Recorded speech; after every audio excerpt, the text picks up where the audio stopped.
Assalamualaikum warahmatullahi wabarakatuh. Kembali lagi di Capcin, cuap-cuap informatif. Bersama saya, Adel, sebagai host kali ini. Nah, di Capcin kita yang kali ini, kita kedatangan narasumber Ibu Dokter cantik nih, Dokter Salsa. Ayo, dokter boleh perkenalkan diri. Halo, perkenalkan saya Dokter Salsa sebagai dokter internship di Puskesmas Bagu. Oke, Bu Dokter. Gimana nih kabarnya hari ini? Alhamdulillah sehat.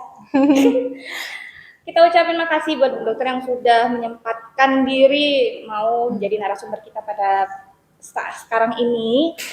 Nah, sebagai informasi di Capin kita kali ini kita akan membahas tentang PIN. PIN itu adalah Pekan Imunisasi Nasional Polio. Nah, setelah Indonesia ini bebas nih, setelah sekian lama bebas dari polio, ternyata tahun 2023 ditemukan 3 kasus polio di Jawa Tengah dan Jawa Timur nih, teman-teman.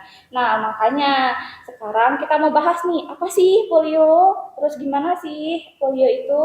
Nanti kita bakalan sama-sama bahas bersama Ibu Dokter cantik ini. Iya kan Bu Dokter? Ya. Oke. Dok, gimana sih sejarah singkatnya polio tersebut? Oke, jadi polio itu awalnya ditemukan dari 1380 sebelum Masehi udah ada. Dari zaman Mesir kuno pun sudah ada. Tapi untuk obatnya sendiri sampai saat ini masih belum ditemukan. Jadi yang bisa kita lakukan itu hanya melakukan pencegahannya saja, yaitu menjaga hygiene dan juga imunisasi. Nah, untuk imunisasinya sendiri, vaksinnya itu baru ditemukan pada tahun 1980-an. Jadi WHO sebagai organisasi kesehatan dunia itu baru bisa melaksanakan program vaksin ini tadi di tahun 1988. Nah, termasuk di Indonesia juga baru di tahun segitu. Nah, Indonesia sendiri ternyata dikatakan bebas dari polio itu di tahun 2014. Kemudian ternyata muncul lagi nih kasus barunya di tahun 2023, makanya kita akan mengadakan Pekan Imunisasi Nasional. Kebetulan di Lombok Tengah ini juga akan diadakan Pekan Imunisasi Nasional, yaitu tanggal 23 Juli sampai 29 Juli. Untuk periode pertamanya. Untuk periode pertamanya tadi tanggal 23 sampai 29 Juli. Nah, kenapa sih polio itu dianggap sebagai masalah kesehatan global nih, Dok? Oh ya, jadi polio ini udah membuat lumpuh ya anak-anak di dunia ini sekitar 250 juta anak ya dari awal. Jadi makanya ini masuk isu global karena itu tadi kan karena polio ini belum ada obatnya, kemudian bisa menyebabkan kelumpuhan secara terus-menerus dan proses penularannya juga cepat. Jadi ini termasuk isu global seperti itu. Jadi emang udah lama ya, Dok ya? Banyak banget loh kasusnya ternyata. Makanya untuk ibu-ibu nih yang mungkin takut vaksin, jangan khawatir karena vaksin ini sudah ada dari tahun 1980-an, udah jutaan anak yang divaksin dan sejauh ini masih aman-aman saja. Jadi jangan khawatir. Dan itu bayar nggak dok besok vaksinnya gitu? Oh enggak, vaksin ini adalah program pemerintah dan semuanya gratis. Jadi ibu-ibu, bapak-bapak bisa bawa anaknya mulai dari umur 0 sampai 7 tahun bisa langsung dibawa ke puskesmas juga bisa. Dan itu gratis ya, betul. Nggak usah takut bayar atau apa, datang ke puskesmas atau mengikuti kegiatan Pekan Imunisasi Nasional yang ada di posyandu-posyandu terdekat itu secara gratis tuh. Keren ya berarti pemerintah kita ya, Dok. Betul. Oke. Terus kita pengen tahu nih, Dok, apa sih penyebab utamanya polio itu? Kenapa kok bisa dia polio gitu, Dok?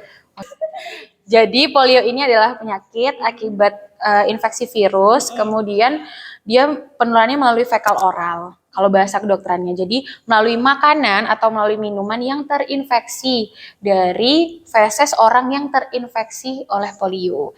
Nah, biasanya kan untuk bapak-bapak, ibu-ibu mungkin kalau ngasih makannya anaknya kurang dijaga hygiene-nya atau kebersihannya, itu bisa jadi salah satu indikasi anak-anaknya lebih rentan terkena polio seperti itu. Jadi memang hygiene atau kebersihan itu terutama dalam hal makanan itu harus sangat diperhatikan seperti itu. Kemudian penularannya juga bisa melalui kelenjar saliva atau melalui air liur.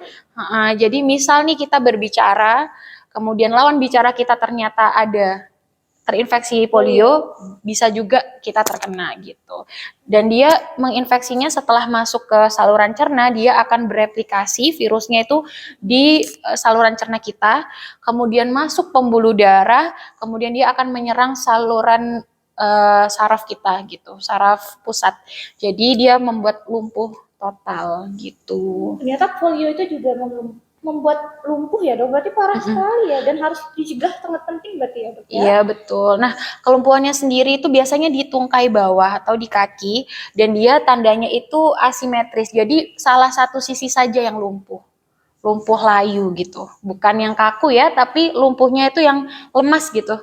Oh, Dan dia nggak tegak gitu dok. tidak kaku tapi lumpuh layu tandanya, dan pada salah satu sisi saja. Kemudian nih Mbak, ternyata polio itu juga ada yang gawat. Jadi dia bisa menyerang ke saraf pusat untuk yang mengatur otot-otot pernafasan. Makanya polio ini juga bisa menyebabkan kematian gitu. Sampai segitunya ya teman-teman ya, berarti saking pentingnya ya dok ya, sampai buat kematian. Berarti saking pentingnya kita harus mengikuti kegiatan ini, harus Betul. vaksin polio. Dan belum ada obatnya ya. Iya ya. Iya, jadi Harus imunisasi divaksin ini dulu. betul, imunisasi ini sangat penting. Keren banget ya dok ya. Nah, karena saking kita takut nih dok, kalau misalkan diinfeksi polio nih, terus gimana dong cara kita mencegah agar kita nggak terkena sama polio itu, gimana dok? Gitu. Sebenarnya ya untuk pencegahannya itu sendiri, karena dia penularannya sangat cepat, itu yang pertama hygiene-nya, ya kebersihan diri dan kebersihan terutama apa yang dimakan itu harus betul-betul bersih. Alat makan untuk anak-anak terutama harus diperhatikan kebersihannya. Kemudian untuk orang yang terkena sakit polio ini, mau yang sakit ataupun yang sering kontak erat itu harus menggunakan masker. Jadi supaya tidak mudah tertular ke orang lain seperti itu. Jadi sejauh ini yang bisa kita lakukan memang hanya untuk menghentikan penularannya saja atau mencegahnya saja, karena saja. obatnya belum ada. Nah, kalau misalnya nih pasien ternyata terkena polio, yang bisa kita lakukan itu hanya sebatas untuk mengobati atau meringankan saja, bukan mengobati secara tuntas, tapi meringankan gejala atau mencegah kelumpuhannya itu supaya tidak bertambah parah seperti itu. Jadi benar-benar nggak bisa sembuh total ya dok? Iya, belum betul. ada kasus yang sembuh total juga? Belum ada gitu. Teman-teman, ternyata sepenting itu loh, kita cuma bisa mencegah. Jadi penting banget untuk kita mencegahnya dengan cara vaksin ya dok ya, dengan menjaga hygiene sanitasi makanan, tadi mencegah penularannya agar tidak terkena polio. Karena kalau udah kena polio bakalan susah diobatinnya, dan ada obatnya ya dok ya, malah nggak akan bisa sembuh total. Dokter, kapan sih imunisasi polio ini diberikan, kapan aja? Terus usia siapa aja yang bisa diterima, kapan mulainya itu dok? Oke, nah imunisasi polio ini bisa diberikan ya yang tetes atau OPV itu 4 kali. Jadi pada anak usia 1 bulan, 2 bulan, 3 bulan, dan 4 bulan. Nah pada usia 4 bulan ini juga diberikan IPV atau vaksin polio secara suntik. Seperti itu. Nah dok, tadi kan dibilangnya ada 4 bulan nih ya. Nah semisalnya nih ibunya nggak sempat, ternyata kelewatan dok, 4 bulan itu harusnya dia vaksin, tapi ternyata udah 3 tahun baru ditemuin dia belum vaksin, gimana dok? Nah, untuk kasus seperti ini, kalau misalnya telat vaksin itu, vaksin polio tetap bisa diberikan untuk anak dari usia 0 sampai 7 tahun. Jadi untuk Bapak Ibu nih misalnya saat ini anaknya lupa belum divaksin polio, bisa aja datang ke puskesmas terdekat, kemudian minta untuk anaknya divaksin polio. Jadi tetap bisa dilakukan. Jadi ibu-ibu yang ke posyandu, terus anaknya telat divaksin untuk polio, boleh langsung ngomong ke petugasnya ya? Boleh. Nah, dok, setelah banyak-banyaknya tadi kita bahas nih, kita pengen tahu dong gimana sih awalnya gejala-gejalanya, nah dampaknya, efeknya gimana dok setelah kita dapat vaksin polio itu seperti apa? Oke, nah seperti yang sebelumnya tadi saya jelaskan ya, vaksin polio ini sudah sangat aman karena sudah diberikan kepada anak-anak di seluruh dunia dari tahun 1980-an. Nah ibu-ibu untuk kejadian ikutan pasca imunisasi sendiri biasanya kalau setelah suntik polio atau suntik vaksin polio itu ada bengkak di area bekas penyuntikan, itu wajar saja. Bisa dikompres, kemudian bisa juga demam. Ya, kalau ada demam bisa diberikan penurun panas, obat penurun panas, kemudian bisa juga anaknya dikompres saja di area-area lipatan seperti di ketiak, di selangkangan, seperti itu. Dan tidak ada efek samping yang berbahaya setelah vaksin gitu. Jadi aman.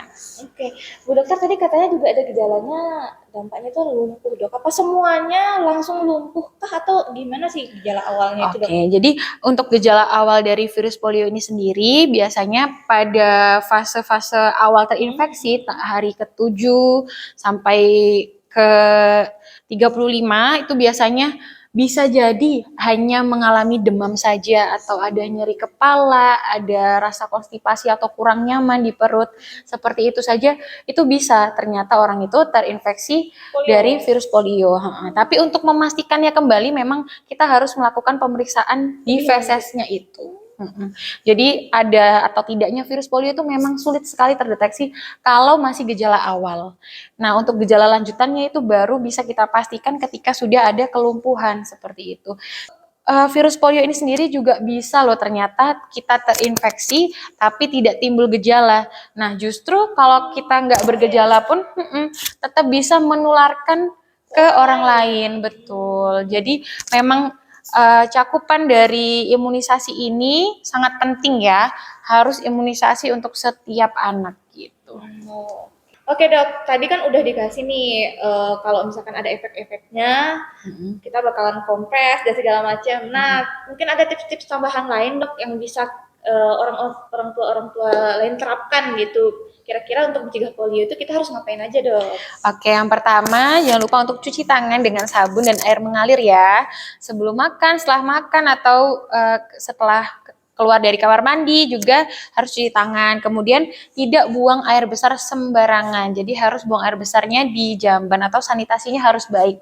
Nah, kemudian bisa juga konsumsi makanan dan minuman yang matang. Karena banyak banget nih sekarang mungkin masih di pedalaman atau di pedesaan yang kurang air mineral atau kurang pasokan air bersihnya. Jadi dengan terpaksa anak-anak itu minumnya air yang tidak matang seperti itu. Jadi harus diperhatikan untuk konsumsi makanan dan minuman dari anak-anak.